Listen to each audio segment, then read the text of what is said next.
ஜெய் குருதேவ்.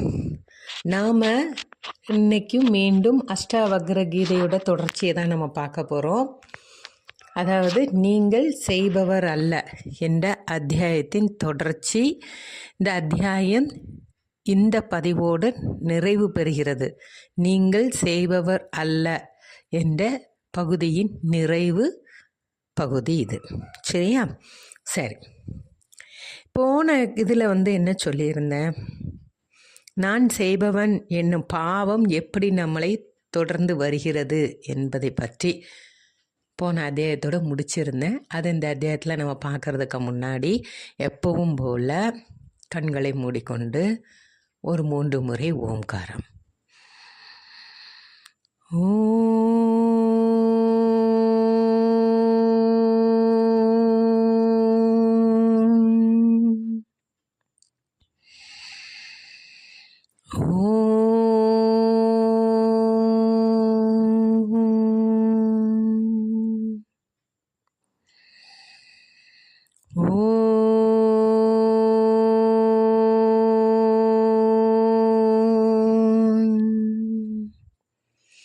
இந்த பூமி தாய்க்கும் நம்மளை பெற்ற தாய் தந்தையருக்கும் இந்த பிரபஞ்ச சக்திக்கும் நம்மளோட சரீரத்திற்கும் நம்மளுடைய அனைத்து குருமார்களுக்கும் இந்த கீதை வர காரணமாக இந்த ஜனகர் மகாராஜாக்கும் பிரம்மஞானியான ஸ்ரீ அஷ்டாவக்ரருக்கும் அவர்களின் பொற்பாதங்கள் தொட்டு எல்லோரும் பணிந்து ஒரு நமஸ்காரத்தை செய்து விடுவோம்.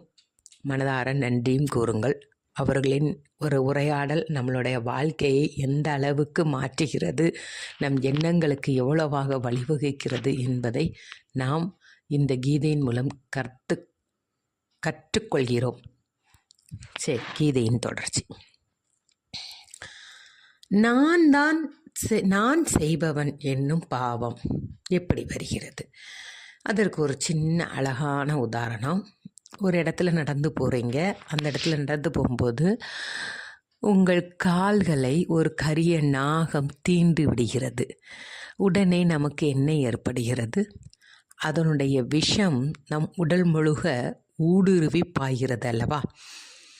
அதே போலதான் எந்த காரியம் செய்தாலும் நான் தான் செய்கிறேன், நான் இல்லைன்னு இந்த இடத்துல எதுவுமே நடக்காது என்கின்ற அகம்பாவம், இந்த கரிய நாகத்தின் விஷம் எப்படி நம் உடலுக்குள் ஊடுருவி செல்கிறதோ அதே போல இந்த எண்ணமானது நம்மளை பின்தொடர்ந்து வருகிறது. இதுவே ஒரு பாவ செயலாகும். இந்த பாவத்தை நாம் மீண்டும் மீண்டும் செய்ய செய்ய நமக்கு விடுதலை எப்படி சாத்தியமாகும்? இப்பொழுது நீங்கள் செய்பவர் அல்ல. இந்த பிரபஞ்சத்தில் வாழ்க்கைகள் நிகழ்ந்த வண்ணம் தானே இருக்கின்றன. யாருக்காகவும் இந்த பிரபஞ்சம் தன்னுடைய சக்தியை வழங்குவதை நிறுத்தவே இல்லை. சூரியன் வருகிறது, சந்திரன் வருகிறது, நட்சத்திரங்கள் வருகின்றன, மேகங்கள் ஓடுகின்றன. ஏதாவது பிரபஞ்சம் அதோட சக்தியை ஸ்டாப் பண்ணியிருக்கா? யார் இச்சோ இவங்களோட வாழ்க்கை நல்லாலே, இவங்களோட வாழ்க்கை நல்லாலே அப்படின்னு சொல்லிட்டு ஏதாவது ஸ்டாப் ஆகிருக்கா? இல்லைன்னா இறைவன் அவனுடைய அருளை வழங்குவதில் ஏதாவது பாரபட்சம் பார்க்கின்றானா? அதுவும் இல்லை. அதே போல் நம்மளோட குருநாதர் ஆகிய ஸ்ரீ ஸ்ரீ ரவிசங்கர்ஜியும் எண்ணற்ற மக்களுக்கு அவளுடைய கருணை பார்வையை கொண்டு ஆசீர்வாதம் பண்ணுகிறாரே. அவர் ஏதாவது இவன் நல்லவன், இவன் கெட்டவன், இவன் பொய் சொல்கிறான் அப்படிங்கிறத பார்த்துருக்கிறாரா? அவர் செய்வதை தடுத்து இருக்கிறாரா? நிப்பாட்டி இருக்கிறாரா? எல்லோரோட வாழ்க்கையும் ஒரு வெளிச்சமாக இருந்து நம்மளை ஆதரித்து கொண்டு இருக்கின்றார் அல்லவா? அதே போல தான் நான் செய்கின்றேன் என்ற உணர்வு ஒரு பாவ செயல்.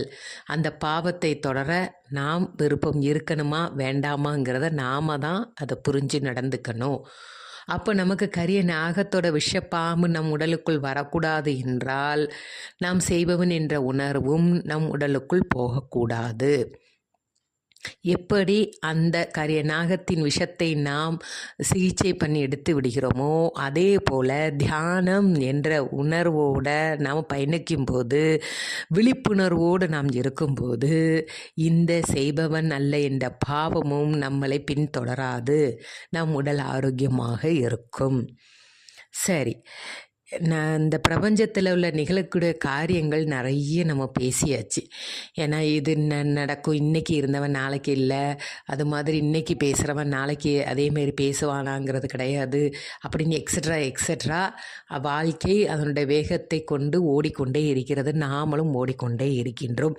மீண்டும் வாழ்க்கை சுழற்சியை பற்றி அதிகம் விளக்க சொல்ல தேவையில்லை, நமக்கே புரிஞ்சிருக்கும். சரி, எப்பொழுதுமே ஒரு பிரச்சனையில் சிக்கி தவிப்ப தான் நம்ம இருக்கோம் இல்லையா? அந்த பிரச்சனையை முடிவற்ற நிலைக்கு கொண்டு போகிறோன்னு சொல்லிட்டு அடுத்த பிரச்சனையை நம்ம கொண்டு வந்துடுறோம். எப்பவுமே பிரச்சனைகளுக்கு ஒரு தீர்வே இருக்காது. சரியா? அதே போல் நாம் எந்த சூழ்நிலையும் வெற்றி பெற்றவராக இருக்க முடியாது. ஆனால் தோல்வியை அடையாதவர்கள் யாருமே கிடையாது. வாழ்க்கையில் தோல்விதான் வெற்றிக்கு முதல் படி என்ற வாசகம் நிறைய நம்ம படித்திருக்கிறோம். அதே போல் தோல்வியை காணாதவர்கள் இவ்வுலகத்தில், இந்த பிரபஞ்சத்தில் இருந்தது கிடையாது. அப்போ நமக்கு என்ன தேவைன்னா, வெற்றிங்கிற வார்த்தையை நம்ம கேட்கவே வேண்டாம். ஏன்னா நம்ம தோல்வி அடைஞ்சிட்டாலே, அதுலேருந்து ஜெயிச்சிட்டாலே வெற்றிங்கிற வார்த்தைக்கு நாம் அதிகாரப்பூர்வமாக தேர்வு அடைஞ்சிட்றோம், அப்படி தானே? ஆனால் அந்த வெற்றியை பற்றியே நம்ம நினச்சிட்டே இருக்கக்கூடாது. இன்றைக்கி இந்த காரியம் செஞ்சால் வெற்றி, இதை செஞ்சால் புகழ்வாங்க அப்படிங்கிற எண்ணத்தோடு நாம் பயணம் பண்ணக்கூடாது. தோல்வி வந்தாலும் சரி, வெற்றி அடைஞ்சாலும் சரி, அந்த மனதை சமநிலையில் வைத்து கொள்ள முயல வேண்டும். அப்போது நமக்கு வெற்றியை பற்றி சிந்தனை இருந்துகிட்டே இருந்தோன்னா தோல்வியை பற்றின பயம் அதிகமாக வந்துவிடும். அதனால் வெற்றிங்கிற வார்த்தையை பற்றி நம்ம கவலைப்பட வேண்டாம். தோல்வி வந்தாலும் அதை நினைத்து வருத்தப்பட வேண்டாம். அதுமாரி மகிழ்ச்சி அற்ற தன்மை. எப்படிங்க மகிழ்ச்சியாக இருக்க முடியும்? எப்படிங்க மகிழ்ச்சி இல்லாமல் இருக்க முடியும்? இது ரொம்ப சிம்பிளான விஷயம். நாம் நண்பர்களோட, உறவினர்களோட, குடும்பத்தோட பயணிக்கும்போது நாம் என்ன பண்ணுறோம்? ரொம்ப சந்தோஷமாக ஒரு ஃபீல் பண்ணுறோம். அதே குடும்பம் நம்மளை நிராகரித்து நம்மளை விட்டு செல்லும்போது அந்த க்ஷணம், அந்த நொடி, எந்த சூழ்நிலையிலும் நாம் ஒரு மனது கலங்கி போய் எனக்கு மகிழ்ச்சியே இல்லை அப்படின்னு வெக்ஸாகி உட்கார்ந்துருக்குறோம். இதுதான் மகிழ்ச்சியற்றக்கே உள்ள நிலைமை. அதே மாதிரி சுதந்திரமற்ற தன்மை. எது சுதந்திரம்? யாராவது உங்களை ஃப்ரீடமாக விட்டால் நீங்களாக நினச்சிக்கிறது சுதந்திரம்னு. அதே மாதிரி யாராவது உங்களை கட்டுப்படுத்திக்கிட்டால் நீங்கள் என்ன நினைக்கிறீங்க? உடனே என்னை வந்து கட்டுப்படுத்தினா நான் சுதந்திரம் இல்லாமல் இருக்கேன் அப்படிங்கிறது நம்மளோட உள்ளுணர்வு நாமளை கைடுபடுத்துகிறது. அப்போ சுதந்திரமும் நம்மள்ட்ட தான் இருக்குது, சுதந்திர அற்ற தன்மையும் நம்மக்கிட்ட தான் இருக்குது. உங்கள்கிட்ட ஒரு சாவியை கொடுத்துட்டு இன்னைக்கு இந்த சென்டரை நீ தான்ப்பா பார்த்துக்கோ அப்படின்னு சொன்னால் உங்களுக்கு ஏதோ ரொம்ப சுதந்திரமாக இருக்கிற மாதிரி இருக்கும். அதே இது யாராவது ஒருத்தர் என்னையும் சார் பார்க்க சொல்லியிருக்காரு, உடனே அந்த சுதந்திரம் தடைப்பட்ட மாதிரி ஒரு ஃபீல் வரும். நம்மள்கிட்டையும் சொல்லிட்டு அவங்கக்கிட்டேயும் சொல்லியிருக்காரா அப்படிங்கிற மாதிரியெல்லாம் ஒரு கேள்வி எழும் மனதிற்குள். அந்த எண்ணங்கள் நமக்குள்ளே வருவதற்கு காரணம் நம்மளுடைய அந்த இயலாமை, நான் தான் செய்கின்றேன் என்ற உணர்வு. இதுதான் நம்மளை மகிழ்ச்சியுடையவனாகவும் மகிழ்ச்சியற்றவனாகவும் சுதந்திரம் உள்ளவனாகவும் சுதந்திரமற்றவனாகவும் நம்மளை உருவகப்படுத்துகிறது. இப்போ புரியுதா உங்களுக்கு? இந்த சுதந்திரமான இருந்தாலும் சரி, சுதந்திரமற்றதாக இருந்தது, மகிழ்ச்சியற்றமையும் ஒரு கன நேர பொழுதில் தோன்றி மறையும். எப்போவுமே மகிழ்ச்சியாக இருப்பாங்களா? எப்போவுமே மகிழ்ச்சி இல்லாமல் இருப்பாங்களா? எப்போவுமே சுதந்திரமான உணர்வு இருக்குமா? எப்போவுமே சுதந்திர அற்ற உணர்வு இருக்குமா? அப்போ இந்த நிகழ்ச்சியெல்லாம் என்னது? ஒரு நிகழ்வுகள். அந்த நிகழ்வுகள் இந்த நொடி இப்படி இருக்கும், அடுத்த நொடி வேறு நிகழ்வுகள் மாறும். நாகம் கர்த்தேதி விஸ்வா சாமிருத்தம் பீத்வா சுகி பவ. ஒரே ஒரு விஷயத்தின் மூலம் தான் நாம் மகிழ்ச்சியாக இருக்க முடியும்னு சொல்கிறாரு. அது என்ன? இதே தாங்க, நீங்கள் செய்பவர் அல்ல என்ற உணர்வு நம் மனதிற்குள் ஊடுருவி பாய்ந்து கொண்டே இருக்கும். ஆனால் நாம் என்றென்றும் எப்பொழுதும் ஆரோக்கியமாக சந்தோஷமாக இருப்போம். இப்போ ஒரு நிகழ்ச்சி நிகழுது, சரியா? இப்போ நம்ம ஒரு கல்யாண வீட்டுக்கு போகிறோம், அது நிகழுது. அது மாதிரி ஒரு டெத்து வீட்டுக்கு போகிறோம், அது நிகழுது. எல்லாமே வாழ்க்கையில் வந்து போயிட்டு தான் இருக்கும். அதை நிகழ்கிறத அப்படியே ஏற்றுக்கொள்ள பழகணும். அதை வந்து தடுக்க முயற்சி பண்ணக்கூடாது. இதே மாதிரி தான் தியானம் பண்ணும்போது நம்மளுடைய கண்ணை முன்னாலே நிறைய நிகழ்வுகள் நம் முன்னாடி ஊடுருவி பாயும். அது எல்லாமே பாய்ந்த வண்ணம் இருக்கட்டும். நாம் அமைதியாக கண்கள் மூடி 10 நிமிடம்னா 10 நிமிடம் கண்கள் மூடி அமைதியாக இருப்போம். அது எப்படி ஆட்டோமேட்டிக்காக அந்த நினைவுகள் வருதோ அதேமாரி ஆட்டோமேட்டிக்காக அந்த நினைவுகள் நம்மளை விட்டு போகும். ஒரு எக்ஸாம்பிள் இருக்குது பாருங்கள். ஒரு குளம் வந்து சேரும் சகதியுமாக இருக்குது, சரியா? நாம் என்ன பண்ணுறோம், அதை கலக்கிறோம், திருப்பியும் கலக்கிறோம். அப்போ அந்த குளம் எப்படி இருக்கும்? கலங்கி பார்க்கவே அசிங்கமாக இருக்கும். அதில் தெளிவு என்பது எப்போ கிடைக்கும்? அதே போல தான் நாம் செய்கிற செயலையும் ஒரு குளத்தை கலக்குவது போல நம் மனதை கொண்டு கலக்கி கொண்டே இருக்கிறோம். எப்பொழுது மனது தெளிவடையும்? எப்போது மகிழ்ச்சியாக நம்ம உணர முடியும்? இந்த விழிப்புணர்வு மற்றும் நாம் அறிந்து கொண்டு போனால், அதாவது குளத்தை கலக்கினால் கலங்கத்தான் செய்யும், மனதை கலக்கினால் அதுவும் கலங்கும் என்ற விழிப்புணர்வு இருக்க வேண்டும். இந்த விழிப்புணர்வு எப்படி இருக்கணும்னா ஒரு நெருப்பை போல இருக்க வேண்டும். அப்போது நமக்கு கஷ்டம் வரும்போது அந்த நெருப்பு எரித்துவிடும். மனது கலங்கும் போது அந்த நெருப்பானது நம்மளை காத்து மனதை அமைதியடை செய்யும். புரிஞ்சுதா? அதேமாரி மகிழ்ச்சியற்ற நிலை, துக்கம், சந்தோஷம் இதெல்லாம் எப்போவுமே நிரந்தரமாக இருக்க போவது இல்லை. இது எல்லாமே க்ஷணப்பொழுதில் மாறும் தன்மை. இப்போ நம்ம மற்றவங்களை பற்றி அடிக்கடி எண்ணிகிட்டே இருக்கோம். அந்த எண்ணங்கள் வந்து சரியானதா? ஏன் நம்ம வந்து நினச்சிட்டே இருக்கோம்? அதாவது நாம் எப்படி இருக்கணும்னா நீரின் மேற்பரப்பில் இருக்கும் நீர் குமிழிகள் போல் நாம் இருக்க வேண்டும். நீர் குமிழிகள் என்ன பண்ணும்? அது பாட்டுக்கு நகர்ந்துகிட்டே இருக்கும். அதுபோல் நம்மளோட செயல்களும் நகழ்ந்த வண்ணமே இருக்கும். இப்போது இன்னொரு அருமையான எக்ஸாம்பிள். நிறைய பேர் உடல் ஆரோக்கியமாக நான் வைத்து கொண்டே இருக்கிறேன் என்று அவங்க மார்த்தட்டி கொண்டே இருக்கிறார்கள் அல்லவா? ஒரு நிமிஷம் நினச்சி பாருங்கள். நம்ம உடல் நல்லா இருக்கிறதுக்கு நம்ம என்னெல்லாம் பண்ணுறோம்? வெயிலில் போகாமல் இருக்கிறதுக்கு ஸ்கின்னுக்கு ஏதோ அப்ளை பண்ணுறோம், fair and lovely etcetera oil எல்லாமே அப்ளை பண்ணுறோம், சரியா? அதேமாரி யோகா ப்ராக்டிஸ் பண்ணுறோம், ஜிம்மு போவாங்க. இப்படி உடலை நம்ம ஆரோக்கியமாக வச்சிட்ருக்கதை நாமளாக நினச்சிட்ருக்கோம். ஆனால் அது எந்த நிமிஷத்துலனாலும் பாதிக்குமா பாதிப்படையாதா? சாப்பிட்ற உணவில் கூட நாம் என்ன பண்ணுறோன்னா சத்தான உணவை சாப்பிட்றதா நினச்சிட்ருக்கோம். அப்போ சத்தான உணவு சாப்பிட்றவனுக்கு நோய் வராதுன்னு யார் சொன்னா? அவனுக்கும் வரக்கூடிய நோய்கள் வரும். நாம் என்ன உணர வேண்டும் என்றால், நம்ம யோகா பண்ண மெடிடேஷன் பண்ண எந்த நிகழ்வுகளாக இருந்தாலும் சரி, எந்தவித பிரச்சனைகளாக இருந்தாலும் சரி, எந்தவித உடல் உபாதைகளாக இருந்தாலும் சரி, அதை தாங்கும் வலிமை நம்மிடம் வரும். அதைத்தான் நாம் உணர வேண்டும். இப்போது அதுக்கு சூப்பராக ஒரு எக்ஸாம்பிள் அழகாக இருக்குது. ஒரு ஆசிரமத்தில் சுவாமிஜி ஒருத்தர் வந்து வராரு. அவர் என்ன பண்ணுறாருன்னா, அவருக்கு 82 வயசு கிட்டிங்களா. அவர் வந்து என்னோடய உடல் ரொம்ப ஆரோக்கியமாக இருக்குது அப்படின்னு சொல்லிட்டு எல்லார்ட்டையும் ரொம்ப கர்வமாக மார்த்தட்டி சொல்லி கொண்டே போகிறார்.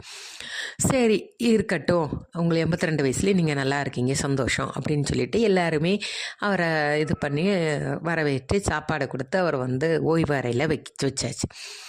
அதிகாலை ஒரு 3 மணி அளவில் அவர் ஓம் என்று சத்தமிடுகிறார். எல்லாரும் பக்கத்தில் இருக்குன்னு நினச்சேன், ஒருவேளை தியானம் பண்ணுறாரு போல், மந்திரம் சொல்கிறாரு போல். ஏன்னா நைட்டு வந்து 8 மணிக்கெலாம் படுத்துடுறாரு, அதனால் அதிகாலையில் அவர் டெய்லி ப்ராக்டிஸ் பண்ணுறாரு போல் அப்படின்னு நினச்சிட்டாங்க. திருப்பியும் அவர் ஓம் என்று அலறுகிறார். அப்பவும் அதே தான் அவங்க நினைக்கிறாங்க, ஏதாவது நெடுநாள் பயிற்சி போல் இவருக்கு அப்படின்னு. ஆனால் அந்த ஆசிரமத்தில் இருப்பவர்கள் திருப்பி அந்த அலறலை சத்தம் கேட்டு அவர் அருகில் போகிறாங்க. அப்போ அவர் என்ன சொல்கிறாருன்னா, நான் கொஞ்சம் கொஞ்சமாக இறந்து கொண்டே போகின்றேன், என்னுடைய உடல் விரைத்து தன்மையில் வருகிறது, என்னால் கை காலெல்லாம் அசைக்க முடியல அப்படின்னு சொல்கிறாரு. அப்போ வந்திருக்கிறவங்க என்ன பண்ணுறாங்க, வெளி சுழற்சியை பார்க்கும்போது கடும் குளிரினால் அவரோட உடல் விரைத்து கொண்டு போகின்றது. உடனே கொஞ்சம் சாப்பிட்றதுக்கு கொஞ்சம் பழங்களும் சூடான பாலும் கொடுத்து அவரை சாப்பிட சொல்லிட்டு அவரோட உடலை ஒரு போர்வையால் பொறுத்து விடுகின்றனர். கொஞ்ச நேரம் கழித்து அவரோட உடல் நார்மல் ஆகிவிட்டது. இப்போ புரியுதா? அவர் அலறினது எதுக்கு? அவரோட உடல் குளிர்ச்சி தாங்காமல் விரைத்து கொண்டு போய் அவர் சத்தமிட்டிருக்கிறார். ஆனால் பார்ப்பவங்களுக்கு எப்படி இருந்திருக்கு? அப்போ அவர் உடலை அவர் எவ்வளோ கர்வமாக பேசினார். எவ்வளோ ஆரோக்கியமாக உடலாக இருந்தாலும் சரி, க்ஷண நேரத்தில் என்ன அந்த உடலுக்கு ஆகும் என்று யாராலுமே சொல்ல முடியாது. நடந்துகிட்டே போவாங்க, திடீர்னு கீழே விழுந்துருவாங்க. நிறைய பேருக்கு மரணமே ஏற்பட்டிருக்கு. அப்போ அந்த உடல் எந்த க்ஷணம் எந்த நிமிடத்திலையும் மாறும் தன்மை கொண்டது. நாம் இறந்தாலுமே நம்மளை உடலை பாதுகாப்பாக வச்சிட்ருக்காங்களா? ஒரு நினைவு சின்னமாக வச்சிட்ருக்காங்க. அந்த உடலை எரிக்கவோ புதைக்கவோ செய்கிறாங்களா? அப்போ அது கூட நமக்கு சொந்தம் இல்லை. நாம் உடலை மேலே பேணி பாதுகாக்கிறோம், ஆனால் உள் மனதில் ஆன்மாவை நாம் தூய்மைப்படுத்தாமலே இருந்து கொண்டே இருக்கிறோம். இப்போ புரிஞ்சுதா?